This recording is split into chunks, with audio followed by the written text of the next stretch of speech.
Hello दोस्तों, फिर आ गए आप लोगों के सामने एक और नया टॉपिक लेके। सामने महीने में जो आर्मी का जीडी परीक्षा होने वाला है उसका थोड़ा प्रश्न संविधान के ऊपर बनाया है। तो देखिए ध्यान से, सुनिए ध्यान से, शायद आप लोगों के काम आ जाए। तो भारत का संविधान से प्रश्न हर साल आता है। तो संविधान से कुछ ऐसा बना है, ध्यान से सुनिए, आप लोगों का काम आएगा। तो भारत का संविधान 1946 में गठन किया गया था। डॉक्टर भीमराव अंबेडकर को भारतीय संविधान के जनक के रूप में जाना जाता है। तो डॉक्टर भीमराव अंबेडकर को संविधान के जनक के रूप में जाना जाता है। संविधान निर्माण की प्रक्रिया में कुल 2 वर्ष 11 महीने और 18 दिन लगे। संविधान को पूरा होने कुल कितने दिन लगे? 2 वर्ष 11 महीने और 18 दिन। भारतीय संविधान में मूल रूप से 22 भाग, 8 अनुसूचियाँ, वर्तमान में 12 तथा 395 अनुच्छेद है। भारतीय जो संविधान में उसमें मूल रूप से 8 अनुसूचियाँ है, अभी वर्तमान में जो है वो 12 तथा 395 अनुच्छेद है। 26 जनवरी 1950 प्रथम गणतंत्र दिवस को पूर्ण रूप से भारतीय संविधान लागू हो गया। इसका मतलब 1950 26 जनवरी को भारतीय संविधान को पूर्ण रूप से भारत सरकार स्वीकृति दे दी गई थी। अगले क्वेश्चन पर बढ़ रहे हैं। तो यहाँ पर जो पॉइंट है, देखिए यहाँ पर पॉइंट जो हम बनाए हैं वो भारत का संविधान का स्रोत, भारत का जो संविधान बना है किन किन स्रोत से बना है, किन किन विषय से बना है, किन किन सब्जेक्ट से बना है। देखिए ध्यान से देखिए। तो पहला ब्रिटेन से क्या भारत के शासन के अंदर आया? संसदीय शासन प्रणाली, कानून निर्माण प्रक्रिया, संसदीय विशेषाधिकार, राष्ट्रपति का संवैधानिक प्रमुख के रूप में अस्तित्व इत्यादि। ये सब जो विषय है ये ब्रिटेन से लिया गया है भारत के संविधान में। दूसरा आता है संयुक्त राष्ट्र अमेरिका से। अमेरिका से भारत के संविधान में क्या लिया गया है? प्रस्तावना का विचार, स्वतंत्र एवं निष्पक्ष न्यायिक व्यवस्था, मौलिक अधिकार, सर्वोच्च न्यायालय का गठन एवं अधिकार और उपराष्ट्रपति का पद। तो संयुक्त राष्ट्र अमेरिका से ये सब विषय हमारे संविधान में लिया गया है, हमारे देश के संविधान में। इसमें वो एक गुरुत्वपूर्ण जो बात है, संयुक्त राष्ट्र अमेरिका से मौलिक अधिकार खूब ही गुरुत्वपूर्ण है। जापान से क्या लिया गया है? विधि द्वारा स्थापित प्रक्रिया। जो हमारे देश का प्रधानमंत्री, उप प्रधानमंत्री, राष्ट्रपति या उपराष्ट्रपति जो शपथ लेते हैं तो विधि द्वारा स्थापित प्रक्रिया वही लिया गया है। और कौन देश से लाया गया है? देखिए सोवियत संघ से क्या लिया गया है? मौलिक कर्तव्य। फ्रांस से गठन प्रणाली प्रस्तावना में स्वतंत्रता। दक्षिण अफ्रीका से क्या लिया गया है? संविधान संशोधन प्रणाली, राज्यसभा के सदस्यों का, ये लिया गया है दक्षिण अफ्रीका से। कनाडा से शक्तियों का विभाजन, संघात्मक शासन व्यवस्था, केंद्रीय द्वारा राज्यपाल की नियुक्ति। और आयरलैंड से राज्य के नीति निर्देशक तथा राष्ट्रपति के निर्वाचन पद्धति, ये आयरलैंड से लाया गया है। तो ये सब देशों से संविधान का स्रोत हमारे संविधान में बना हुआ है। अर्थात हमारे संविधान जो बना हुआ है ये सब देशों के तट से लिया गया है। तो संविधान का दूसरा और एक गुरुत्वपूर्ण पार्ट होता है मौलिक अधिकार। तो मौलिक अधिकार कौन कौन सा है? समता का अधिकार, ये अनुच्छेद 14 से 18 में है।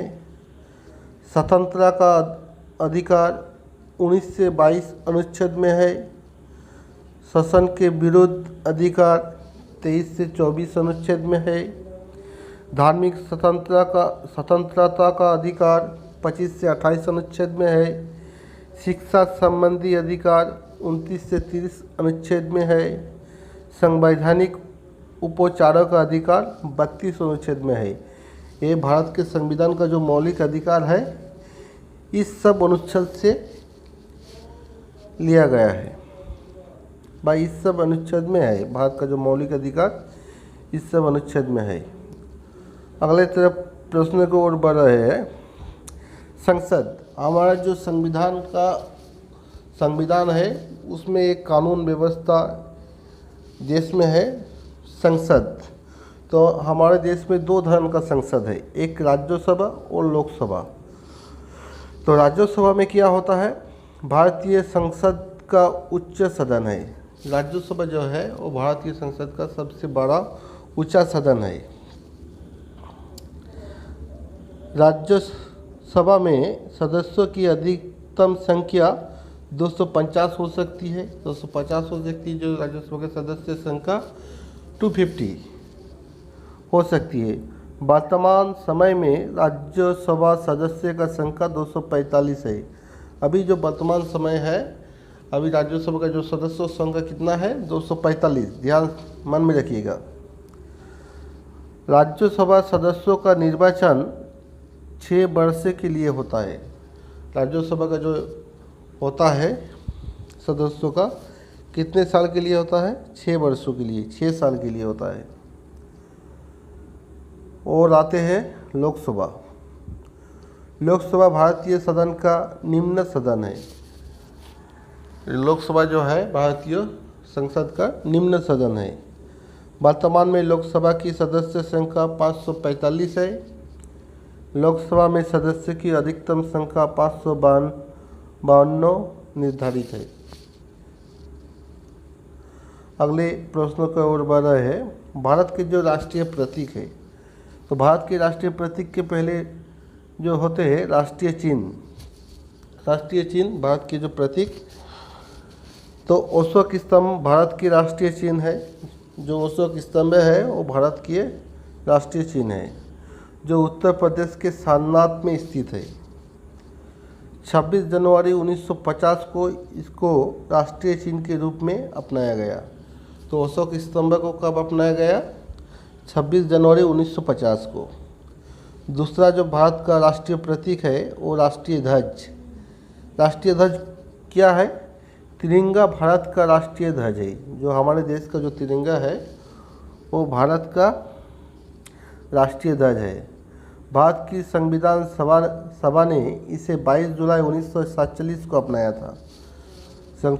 संविधान जो सभा है 22 जुलाई 1947 को अपनाया था। इसकी लंबाई एवं चौड़ाई का अनुपात 3:2 है।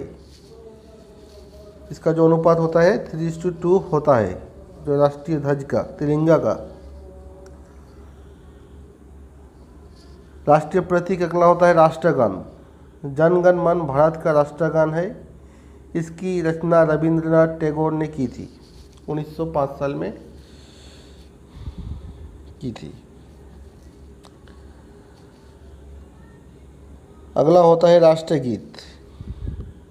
बंकिम चंद्र चटर्जी ने वंदे मातरम गीत की रचना अपने उपन्यास आनंदमठ में की थी। बंकिम चंद्र का जो उपन्यास है आनंदमठ, उसमें जो रचना की थी वो हमारे देश की राष्ट्रीय गीत है। राष्ट्रीय वाक्य, हमारे देश की राष्ट्रीय वाक्य क्या है? तो भारत का राष्ट्रीय वाक्य है सत्यमेव जयते। तो भारत का राष्ट्रीय वाक्य होता है सत्यमेव जयते।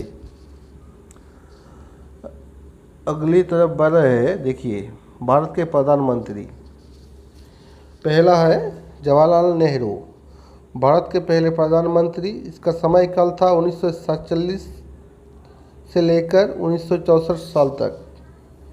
दूसरा जो आता है गुलजारी लाल नंदा, सबसे वृद्ध प्रधानमंत्री था। गुलजारी लाल नंदा सबसे वृद्ध यानी बूढ़ा प्रधानमंत्री था। इंदिरा गांधी, इंदिरा गांधी ऐसे प्रथम प्रधानमंत्री जो पद ग्रहण के समय राज्यसभा की सदस्य भी थी। भारत की पहली प्रथम महिला प्रधानमंत्री भी थी इंदिरा गांधी। बीपी सिंह अविश्वास प्रस्ताव द्वारा हटने वाला पहले प्रधानमंत्री थे, बीपी सिंह। नंबर 5 जो आ रहा है जिसके प्रधानमंत्री पीवी नरसिम्हा राव, एकमात्र प्रधानमंत्री जो पद ग्रहण करते समय किसी भी सदन के सदस्य नहीं थे। तो ये जो प्रधानमंत्री है भारत के कुछ महत्वपूर्ण प्रधानमंत्री है, उनके बारे में थोड़ा तथ्य जुगाड़ करके आप लोगों को बताए हैं। ध्यान से देखिएगा।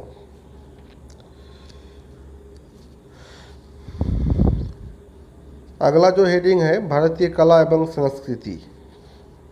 हमारे देश में जो कला एवं संस्कृति चलती है उसकी कुछ नमूना दिखाए हैं।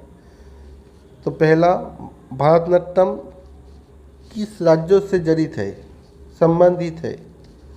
तो ये भारतनाट्यम होता है तमिलनाडु से संबंधित है।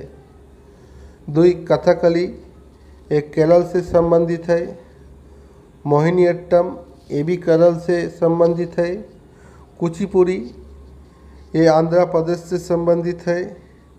कथक राजस्थान से संबंधित है और उत्तर प्रदेश से भी होगा।